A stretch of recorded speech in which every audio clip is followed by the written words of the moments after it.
হাউজে নাকি নেই, দর্শকদের একটা মানে জানাশোনা নাকি, অনেকে জানে না আপনি কোনো হাউজে নেই, কিভাবে আজকে স্টেডিয়ামে আপনাকে ঢুকতে দিবেন, আজকে কিভাবে আপনি স্টেডিয়ামে ঢুকলেন? মানে ক্রিকেট বোর্ডে যারা কাজ করে, I am the only journalist among all those who are working in the Bangladesh cricket board premises যার আইসিটির এই নিবন্ধনটা আছে, এবং সেটা 2023 সালে 3 বছর আগ থেকে। রিয়াসাত আজিম ভাইরে বিসিবিতে ঢোকা কেউ নিষিদ্ধ করতে পারবো না, কারণ আজিম ভাইয়ের ওই জিনিসটা আছে, ওই কার্ডটা আছে। বিসিবি হচ্ছে ঘোষণা করছে যে আইসিটি নিবন্ধন ছাড়া কেউ বিসিবিতে যাইতে পারবো না।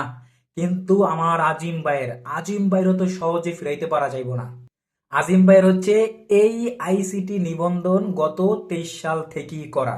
সো যত ইউটিউবার, যত কন্টেন্ট ক্রিয়েটর আইসিটি নিবন্ধন ছাড়া জাগো বিরুদ্ধে হচ্ছে বিসিবি ঘোষণা করছে যে এরা যারা কন্টেন্ট বানায়, যারা ইউটিউবার, যারা ফেসবুকে ইউটিউবে কন্টেন্ট ছাড়ে, ওরা বিসিবির নিউজ কাভার করার লইগা যে ঢুকতে পারবো না। ওই জায়গায় এই নিউজ শোনার পরে আমাদের রিয়াসাত আজিম ভাই খুব গর্বের সাথে বুক ফুলে কইতে আছে যে আমার তো ওই নিবন্ধন আছি। সো আমারে কেউ চাইলে ঠেকাইতে পারবো না।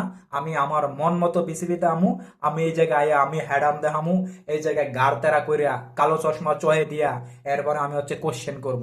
সো আমারে ফিরানোর মতো ক্ষমতা কারো নাই। মানে আজিম ভাইয়ের ভাবখানা এরকম যে আজিম ভাইয়ের বিসিবি পরিচালকরা বা দেশের জনগণ যারা যেভাবেই অপমান করুক না কেন, আমার রিয়াসাত আজিম ভাইকে বিসিবিতে ঢুকা কেউ নিষিদ্ধ করতে পারবো না। কারণ আজিম ভাই ওই গ্রিন কার্ড অনেক আগে থেকে বানিয়ে লাইছে। আজিম ভাইয়ের এখন যে হ্যাডা, যেই ভাব ভঙ্গিমা, এটা একেবারে অন্যরকম। যে একালে সর্বে সর্বা, সকল কিছু এর কাছে আছে। উনি একমাত্র অন অফ দা জার্নালিস্ট যার হচ্ছে ওই আইসিটি নিবন্ধন আছে, খুব গর্বের সাথে কইতে আছে।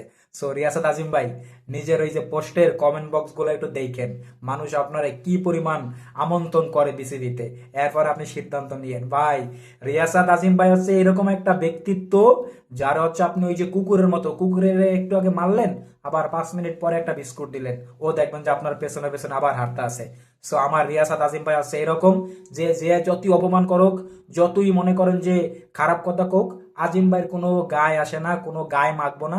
উনি ওনার মতো করে বিসিবিতে বুকটা ফুলাইয়া শার্টের বুতাম গুলা খুললে এরপরে যাইবো, যাই হচ্ছে কালো চশমা চয়ে দিয়া এরপর হচ্ছে খুব গাড়তারা উল্টা পাল্টা কোশ্চেন করবো, সাপড়ি টোকাই গো মতো। সো বিসিবি চাইলো বা আমরা চাইলো আজিম ভাইরে বিসিবিতে ঢোকা ফেরানো যাইবো না, কারণ আজিম ভাইয়ের ওই গ্রিন কার্ড আছে।